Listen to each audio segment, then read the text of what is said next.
Selamat datang di saluran ini, di mana cerita-cerita kelam yang tak terungkapkan akan dibagikan. Apa yang akan kamu dengar malam ini bukanlah sebuah fiksi, melainkan sebuah kisah yang masih membekas di ingatanku. Semua ini dimulai dengan sebuah kejadian misterius di sebuah tempat yang kini terlupakan oleh banyak orang. Jika kamu merasa ada yang aneh atau merinding, itu bukan hanya perasaanmu, ini lebih dari itu. Bersiaplah, karena kisah ini akan membawamu ke tempat yang tidak ingin kamu kunjungi.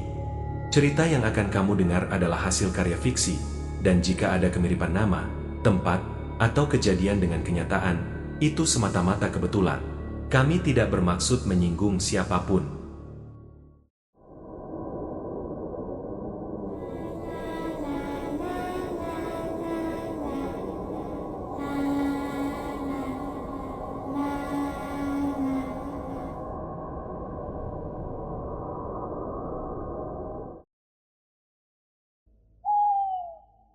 Rian baru saja resmi menjadi mahasiswa. Ia merantau dari Jawa Timur ke Bandung dan berhasil mendapatkan kamar kos strategis dekat kampus. Lokasinya tenang, dekat minimarket, dan yang paling menarik, kamar paling belakang, nomor 13, ukurannya 2 kali lebih luas dari kamar lain, tapi harganya paling murah. Saat pertama kali melihat kamar itu, ada perasaan aneh di dada Rian. Seperti tekanan, sesak, dan hawa dingin menyambutnya dari balik jendela. Namun, pemilik kos hanya berkata singkat, "Kamar ini udah lama kosong, tapi kalau kamu nyaman, ya silakan." Rian, yang tidak percaya hal mistis, langsung menerimanya. Ia pikir hanya perasaan awal saja. Hari-hari pertama berjalan lancar. Rian mulai terkenal di kampus karena wajah tampan dan sifat ramahnya. Tak butuh waktu lama, ia punya banyak kenalan wanita. Dalam 2 minggu pertama, Rian bahkan sudah membawa 3 cewek berbeda untuk bermalam di kamarnya. Semua terasa biasa saja. Malam yang menyenangkan, penuh hasrat, dan diakhiri dengan tidur nyenyak. Namun, keanehan mulai terjadi ketika semua wanita yang pernah tidur di kamar itu hilang kontak. Nomor telepon tak aktif, akun media sosial lenyap, bahkan teman-teman mereka pun tak tahu kemana mereka pergi. Rian merasa aneh, tapi menganggap itu kebetulan. Sampai suatu malam, saat ia sendirian di kamar, Rian merasa ada yang memperhatikannya dari sudut ruangan. Ia menoleh, tak ada siapa-siapa, tapi bayangan hitam yang tak semestinya, seolah baru saja menyelinap keluar dari balik lemari. Suatu siang, Rian mengenal Sarah, gadis manis dari Fakultas Psikologi. Mereka ngobrol dan merasa cocok. Rian yang belum curiga dengan kejadian sebelumnya, mengajak Sarah makan malam dan menginap. Malam itu, semuanya berjalan normal. Sarah tampak nyaman. Tapi saat mereka mulai bercumbu, Sarah menghentikan gerakannya. Matanya menatap ke kolong tempat tidur. "Rian, kamu dengar suara itu gak?" bisiknya. Rian mengernyit. Ia tak mendengar apapun. Tapi Sarah tampak ketakutan. Ia memeluk Rian erat, dan tiba-tiba tubuhnya menggigil hebat. "Aku ngerasa ada yang bisikin aku dari bawah." Rian mencoba meyakinkan, lalu menyalakan lampu dan memeriksa. Kosong. Tapi saat ia melihat kembali ke arah Sarah, wajah gadis itu pucat, dan bibirnya gemetar. "Kita keluar dari sini sekarang." Namun Rian menenangkan dan membujuk Sarah untuk tetap tidur. Mereka tidur dalam kondisi lampu menyala. Pagi harinya, Sarah menghilang. Barang-barangnya masih tertinggal, ponsel di meja, tas di kursi. Rian panik. Ia menelepon, tapi nomor Sarah tak aktif. Bahkan di kampus, Sarah tak pernah terlihat lagi. Saat Rian melihat CCTV lorong kos, tubuhnya membeku. Rekaman menunjukkan Rian tidur sendirian semalaman. Tidak ada seorang pun yang masuk atau keluar dari kamarnya. Tidak ada Sarah. Penasaran dan ketakutan, Rian meminta izin kepada ibu kos untuk melihat rekaman CCTV. Mereka duduk bersama di ruang tamu, membuka rekaman dari malam saat Sarah menghilang. Waktu menunjukkan pukul 22.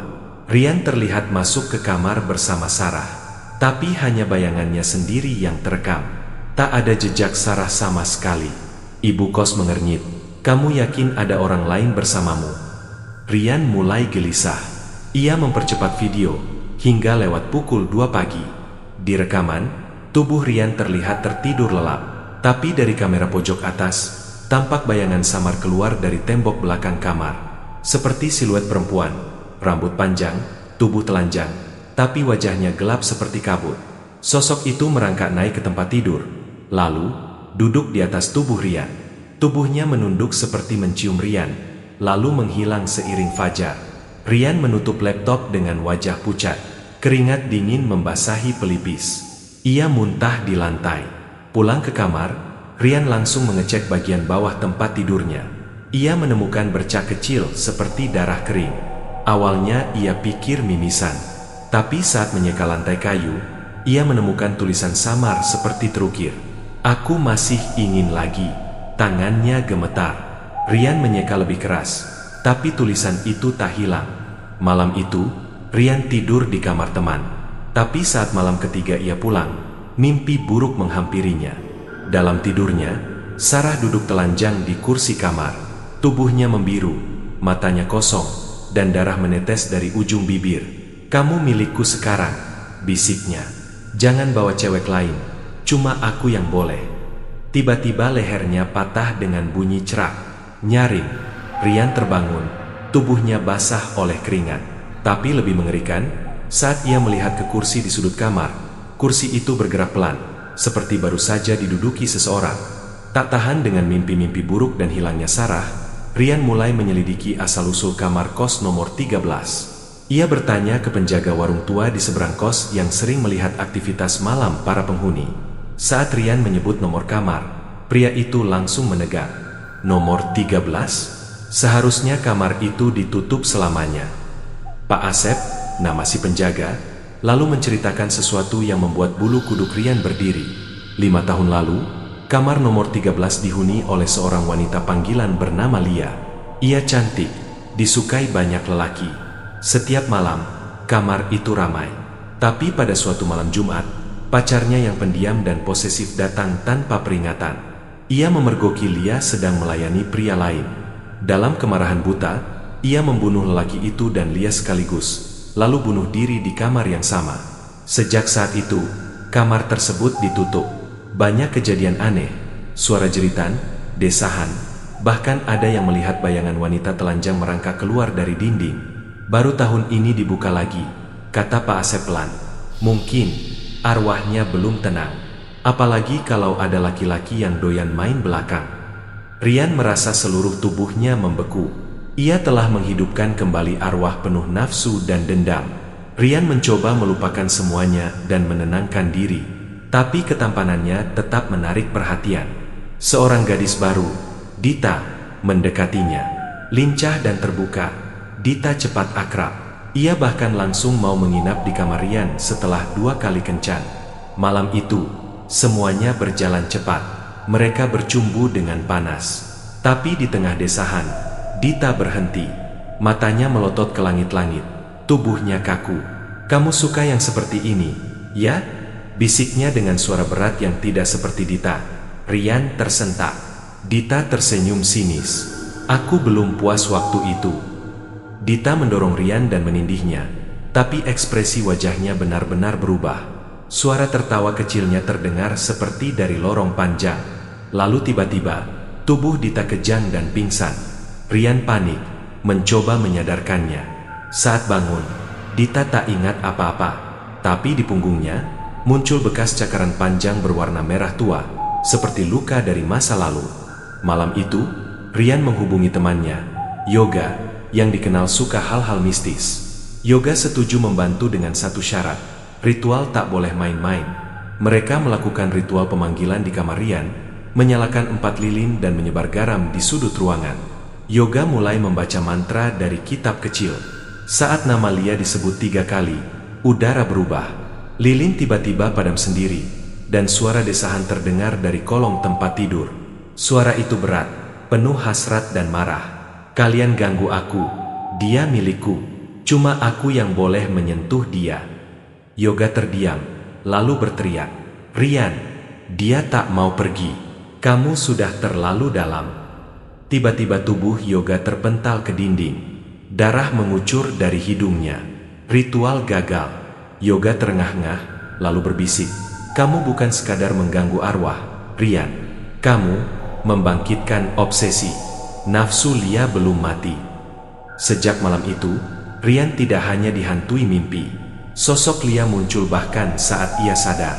Di cermin kamar, wajah Lia muncul di balik pundaknya. Saat mandi, ada tangan lain memeluk tubuhnya dari belakang. Parahnya, semua perempuan yang dekat dengannya mulai sakit. Salah satu temannya jatuh dari tangga. Yang lain tiba-tiba demam tinggi tanpa sebab. Yoga memperingatkan, Lia cemburu. Dia arwah yang posesif. Dia akan menghancurkan siapapun yang mengganggu hubungan kalian. Rian mencoba pindah kos. Tapi malam pertama di tempat baru, suara ketukan dari bawah tempat tidur kembali terdengar. Saat ia membuka mata, Lia duduk di sudut kamar. Rambut panjang menutupi wajahnya. Tubuhnya telanjang, pucat, dan aroma anyir darah menyebar. Kamu nggak bisa kabur, Rian. Kamu udah milikku selamanya. Frustrasi, Rian mencoba melakukan satu hal gila. Ia pasrah, membiarkan arwah Lia datang dalam mimpi. Ia berharap, mungkin jika Lia dipuaskan, semuanya akan selesai. Dalam mimpi, Lia tampak sempurna.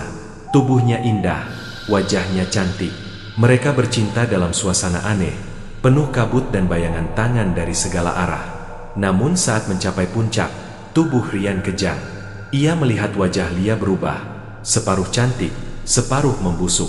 Dan di balik tubuh Lia, muncul wajah-wajah wanita yang pernah tidur di kamarnya. Mereka menangis dalam diam, mata mereka memohon pertolongan. Semua milikku, dan kamu yang bawa mereka ke sini, bisik Lia. Tubuh Rian tersedot ke dalam kegelapan. Ia berteriak, tapi tak terdengar. Pagi harinya, tubuh Rian ditemukan tak bernyawa di atas ranjang. Matanya terbuka lebar, wajahnya pucat, tapi tersenyum lebar, menyeramkan. Di dadanya tertulis dengan darah, akhirnya dia milikku.